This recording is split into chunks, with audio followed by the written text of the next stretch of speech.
strong performance today, especially in that first set. Just talk us through your thoughts on the match and what you thought you did really well today. Yeah, it was not an easy round for sure. Jelena is a great player. She's very dangerous, great champion, Grand Slam champion, and I knew she's coming off of a really good form. We just played a couple weeks ago in Brisbane, and it was a really tough battle. So I knew I had to start my match strong and try to take as much and put as much pressure as I can to not let her dictate the play. I think I've done that really well in the first set.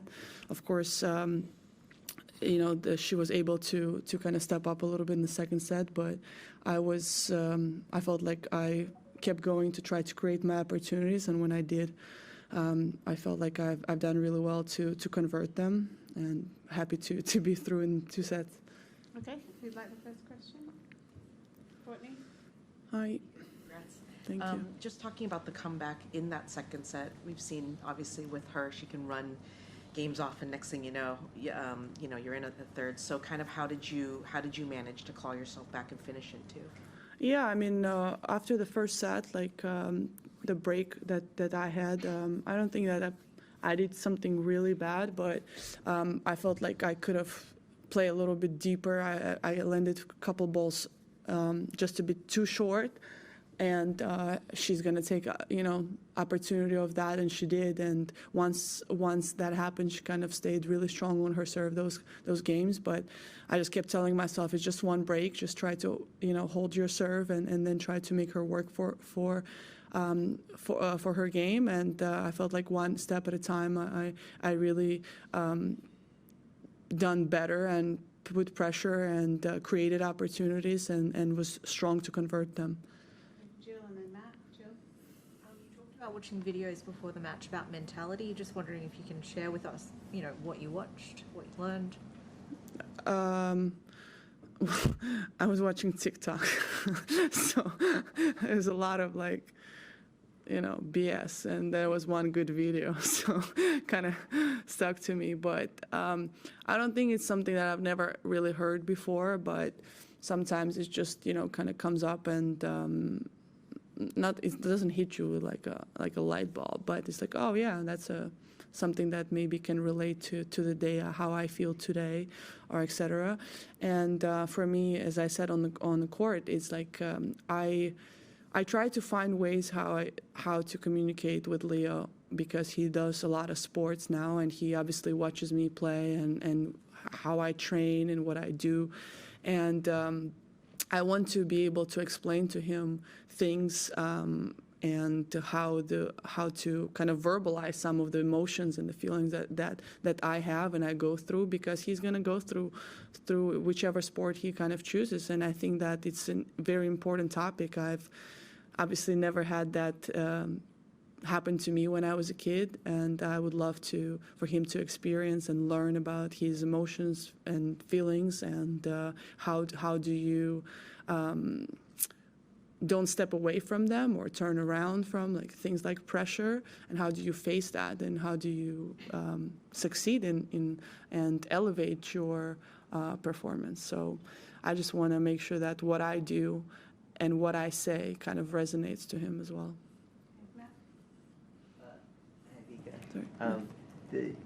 Naomi spoke about this tendency she had of comparing herself now to some idea of how she was playing, years ago. And I was curious if you do that ever, and how you do think you compare Myself to previous? To your own self, say 10 years ago. I really don't. You don't? I don't compare myself at all. I think that from the outside, people probably do that much more than I do it, because first of all, I would never want to go back 10 years ago. There's just no way. I love who I am. I worked really hard to go through things in my life and to excel at them, and mature and go through tough experience and learn from them, and learn some wisdom. So there's no way I would want to be, 22 or 23, and I was doing this like cinema sessions or something like that, and they showed me some of my old videos. I was like, holy shit, that's just embarrassing, you know. And so definitely would not be looking too much back. And in terms of my game, I think that people really compare results rather than actual evolution of yourself and in your game. And I feel like I've definitely evolved as a player. The game itself evolved, so it's you cannot really compare it as much. So I only compare to myself who I was yesterday. Really, I mean, it sounds cliche, but I think that perspective really helps me to understand how I can improve, how I can get better. And as long as I have that desire and that intention to learn, what is there compared to? I feel like I'm still growing. I still feel like I'm fulfilling my potential. And to me, once that stops, is where I will be like, you know what? We move on to something else. But as long as I have that feeling, why not? Why not keep going?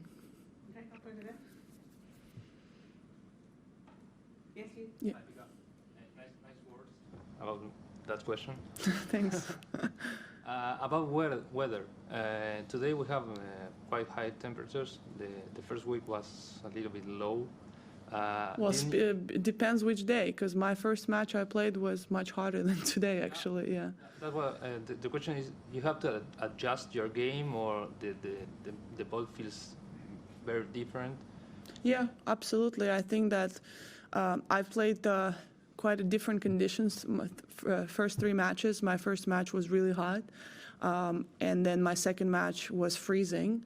And for me, because I played with long sleeve, with leggings and everything, and today I think it was actually quite comfortable. I wouldn't say it was hot or anything like that. I felt that it was actually quite comfortable. Today the ball traveled a little bit faster, obviously, than at night, and when it's a bit cooler, I felt it traveled a little bit less fast than the hot day I played my first match. So. We also play against, different opponents, so that also plays into factor. Tennis is a game of adaptation constantly, and so the weather in Melbourne it's called 4 seasons for a reason. So I kind of feel like we should just be prepared for whatever. We'll go Mark, and then here, and then Courtney. Congratulations. Can I get you to talk about how you deal with the Jelena Ostapenko experience? Like there's obviously was a lot less drama today than in Brisbane, but you've got the querying of line calls, the rants at a player box. Can it be distracting? What's it like dealing with that?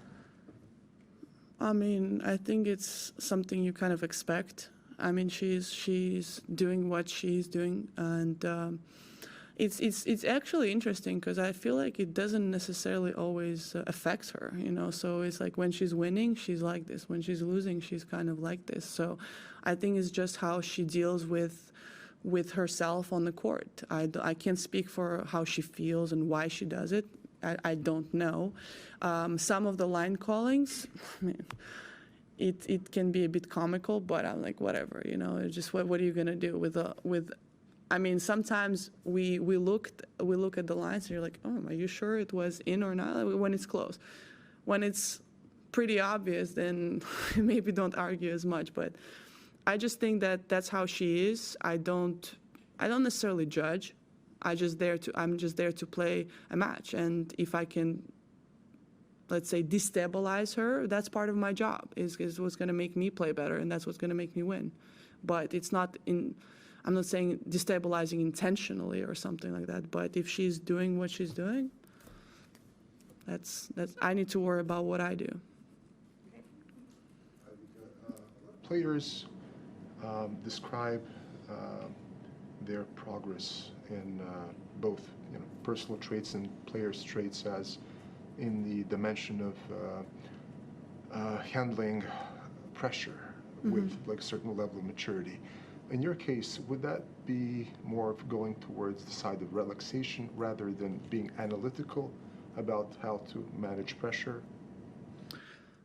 Well, I'm not sure that there is like a one answer. because I really don't think, like, I think sometimes people say something that they, I don't know, read somewhere because it sounds a little bit staged, I will say. And I think that different days, it's different feelings. Some days you feel a bit low on energy and you need to get your energy up. And some days you feel too hyped or too anxious. And how are you going to do it? Are you going to balance it out, or are you going to, still go and try to be hype and more and more and more, kind of creating that anxiety? I think the true understanding comes with what do you need in the moment, accepting the moment, and then see what tools do I have to manage the situation that is in front of me. And I think once you kind of understand the concept of yourself, what are your triggers, what are the things that make you feel better, worse, or etc., that's when it comes to, I wouldn't say mastery, but that's on the way to mastering kind of yourself, because we all have different tendencies, we all have different history, we all have different background, baggage, and etc. So it's there's no one size fit all, So I really don't, it's, as I said, it's like sometimes people say, "Oh, what did you think of the match?" "Oh, I thought of nothing." How did you do that? It's impossible. So I think that, it's why I don't give people advice, because you have to really understand what people are going through before you can help, or at least attempt to help. Okay, we'll do two more, Courtney and then Mark again. Courtney. I'm curious, first of all, what you thought was goofy when you looked back at old footage of yourself in the cinema sessions? Oh my God, there was me dancing. I was drunk. After I won here, so I was dancing like it was not. I mean, it was funny, but I was like, I don't drink, so I'm like, what is that? And it was funny because I was like, oh my God, Leo is dancing sometimes just like that. And his dad actually just sent me a video, and I was like, this is unbelievable. He was dabbing, and like what I was doing in 2016. I was like, this is unbelievable. Like it's, Does he know what a dab is? I mean, I have no idea. Hopefully not the real definition. So, but it's just, it feels like a different life. I've said it, I think, few times, like since Leo was born, I feel like the old version of myself kind of not disappeared, but it feels so foreign. It feels so far away. And I feel like I've just started to relearn about myself, about life and the goals and purpose. So things that used to motivate me before, they just don't.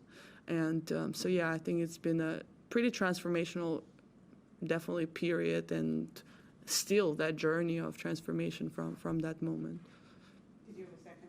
I did, but it was just what it was like to be interviewed by Petko, because I'm sure you've been interviewed obviously by former players before, but you guys are so kind of age-wise close, and having been on the tour, what was that experience like? I mean, I was waiting. I was like, when is she going to interview me? So it was a treat for sure. And I was just interviewed by Sanya Mirza before coming here, so it's kind of like, super cool. But Andrea, I'm happy to see her. I think she's incredible for the broadcasting world. She really gives incredible insight. She's very intelligent. She's very deep. And you can see the way she conducts interviews is pretty special. And I think the knowledge and familiarity with all the players right now really gives that extra inside look. And I'm very happy to see her. And I don't usually watch TV with commentating, but I'll watch her.